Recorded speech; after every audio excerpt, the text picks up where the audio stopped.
ये तो एकदम सत्य है कि स्टॉक मार्केट के रिटर्न्स कभी भी गारंटीड नहीं होते हैं। लेकिन एक बात और सत्य है कि जब हम प्रॉपर तरीके से एनालिसिस करते हैं, रिसर्च करते हैं, तो हमें वो एज मिलता है।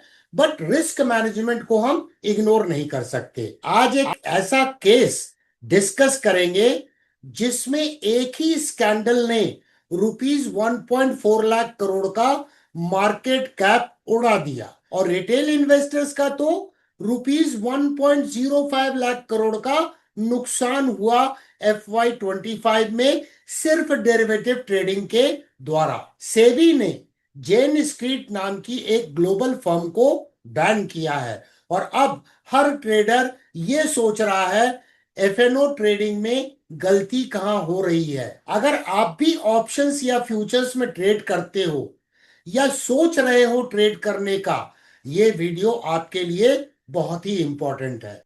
What happened? Jane Street scandal को चलिए पहले समझते हैं। चलिए सिंपल भाषा में समझने की कोशिश करते हैं कि एक्चुअली हुआ क्या है। जेन स्ट्रीट एक American high frequency trading firm है। जब मैं हाई फ्रीक्वेंसी वर्ड का इस्तेमाल कर रहा हूं, यानी मिली सेकेंड, माइक्रो सेकेंड में ट्रेडिंग करते हैं। इंडिया में भी बैंक निफ्टी और निफ्टी ऑप्शंस में मासिव वॉल्यूम से ट्रेड कर रही थी ये कंपनी। सेबी के हिसाब से इन्होंने कुछ मैनिपुलेटिव ट्रेड्स किए। पहले बैंक स्टॉक खरीदे, जैसे आईसीआईसीआई, एचडीएफसी, खास करके ऐसे बैंकिंग स्टॉक जिनका वेटेज इंडेक्स में बहुत ज्यादा है, और उनके खरीदने के कारण बैंक निफ्टी का लेवल आर्टिफिशियली ऊपर चला गया।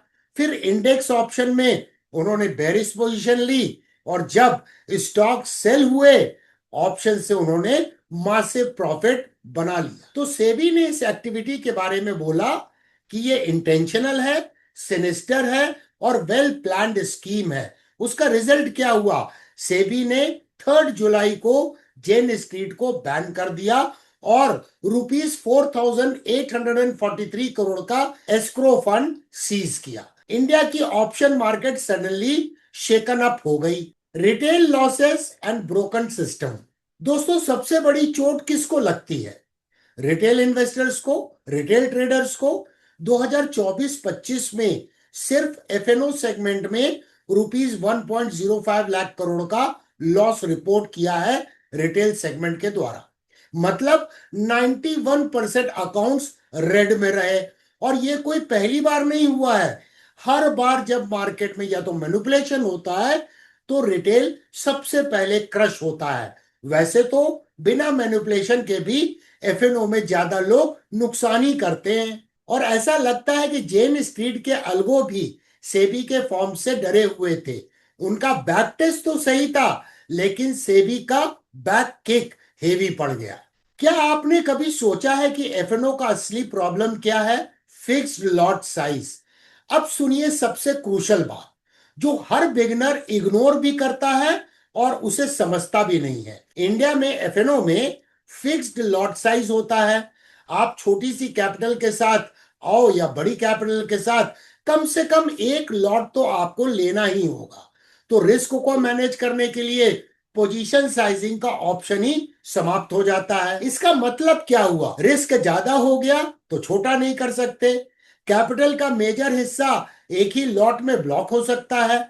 अगर एक भी ऑप्शन डिके हुआ, पूरा प्रीमियम जीरो पे आ जाता है। ये एक मेजर स्ट्रक्चरल रिस्क है, स्पेशली स्मॉल ट्रेडर्स के लिए। Retail and beginner.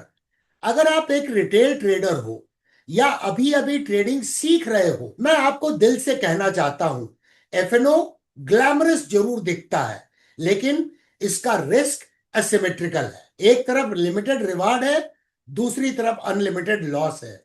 Fix lot size का मतलब है आप 5,000 रुपए या 50,000 रुपए या 5 लाख से मार्केट में क्यों ना आए हो, सबको सेम रिस्क लेना पड़ेगा, क्योंकि पोजीशन साइजिंग तो कर ही नहीं सकते। और जब प्रीमियम पूरा डिके हो जाए तो लॉस 100% हो जाता है। और इसीलिए मैंने बनाया था जीरो टू हीरो की प्लेलिस्ट, जिसमें risk management, position sizing formula, capital allocation, stop loss planning, सब कुछ स्टेप बाय स्टेप समझाया गया है। जीरो टू हीरो सिर्फ एक कोर्स नहीं, ये एक माइंडसेट शिफ्ट है। डिस्क्रिप्शन में उसका लिंक दिया गया है, अभी जाके देखो। सीखना ही जीतने का पहला स्टेप होता है। BSc and NSC hit hard, market fallout. Scandal का इंपैक्ट सिर्फ ट्रेडर्स पे नहीं पड़ा, एक्सचेंज के स्टॉक्स भी काफी नीचे गिर गए। बीएससी का शेयर करीब 22% गिर गया। एनएससी अनलिस्टेड होने के बावजूद वैल्यूएशन में करीब 18% का हेयर कट था। दोनों मिला के करीब रुपीस 1.4 लाख करोड़ का मार्केट कैप चला गया।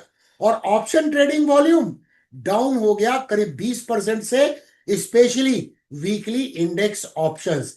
एनालिस्ट लोग बोल रहे हैं अगर कॉन्फिडेंस वापस नहीं आया तो डेरिवेटिव्स मार्केट अंडर स्ट्रेस रहेगा। SEBI versus Jane Street, legal tug of war. अब बात करते हैं लीगल टसल की। जेन स्ट्रीट ने बोला हमने सिर्फ इंडेक्स आर्बिट्राज किया है, कुछ भी इलीगल नहीं था। उन्होंने रुपीस 4,843 करोड़ का डिपॉजिट भी सेबी के पास रख दिया ताकि उन पे लगा बैन लिफ्ट हो सके। केस अब सिक्योरिटीज एपिलेट ट्रिब्यूनल तक पहुंच गया है। मीनवाइल सेबी ने क्या बोला, इन्वेस्टिगेशन सिर्फ बैंक निफ्टी तक ही सीमित नहीं रहेगा, अब सेंसेक्स ऑप्शंस भी प्रोब के रडार में आ चुके हैं। तो आगे कुछ और बड़ा अनफोल्ड हो सकता है। प्रॉफिट का असली ब्रेकडाउन सेबी के ऑर्डर के मुताबिक। चलिए अब देखते हैं सेबी के ऑर्डर से निकला हुआ असली डेटा, जहां क्लियरली दिखाया जा रहा है कि जेन स्ट्रीट ग्रुप से मल्टीपल एंट्रीज के द्वारा इंडेक्स ऑप्शन से रुपीस 43,289 करोड़ से ज्यादा का प्रॉफिट बनाया। लेकिन यह बात भी इक्वली इंपॉर्टेंट है कि उन्होंने इंडेक्स फ्यूचर्स, स्टॉक फ्यूचर्स और कैश सेगमेंट में करीब रुपीस 7,687 करोड़ का टोटल लॉस भी रिपोर्ट किया है। ये इम्बैलेंस दिखाता है कि स्ट्रैटेजी फुल्ली फोकस थी डेरिवेटिव्स पे। कैश मार्केट सिर्फ एक टूल था इंडेक्स को मैनिपुलेट करके ऊपर नीचे करने का, as per SEBI's allegation.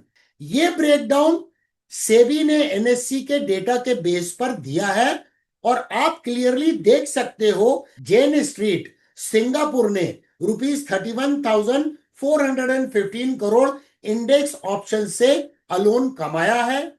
Total index options profit है rupees 43,289.33 crore. Total combined loss जो है वो है सिर्फ रुपीस 7,687.21 करोड़। ये डेटा मैंने सोर्स किया है सेबी की इंटरिम रिपोर्ट से, एनएससी सबमिटेड डेटा के अनुसार। Lessons, wrap up and strong call to action. दोस्तों, इस पूरी कहानी से क्या सीखना चाहिए?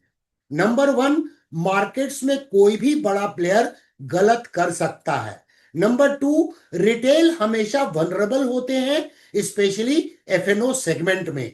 नंबर 3, फिक्स्ड लॉट साइज का मतलब है कि पोजीशन साइजिंग की फ्लेक्सिबिलिटी हमारे पास नहीं होती है। नंबर 4, ऑप्शंस में प्रीमियम जीरो होने का हाई चांस होता है, so capital preservation must be the priority. अगर आप बिगिनर हो या प्रॉफिट कंसिस्टेंटली नहीं कर पा रहे हो, देन बेटर होगा कि रैंडम ट्रेडिंग बंद कर दी जाए। Start learning systematically zero to hero playlist से शुरुआत करो। वहां मैंने रियल मार्केट एग्जांपल के साथ में रूल बेस्ड लर्निंग शेयर किया है, लिंक डिस्क्रिप्शन में दिया गया है। और हाँ, कमेंट जरूर करो, क्या आपको भी एफएनओ में कैपिटल इरोजन का एक्सपीरियंस हुआ है? नेक्स्ट वीडियो में मिलेंगे एक और बर्निंग मार्केट इशू के साथ में। तब तक याद रखिए, learning never stops with DK Sinha.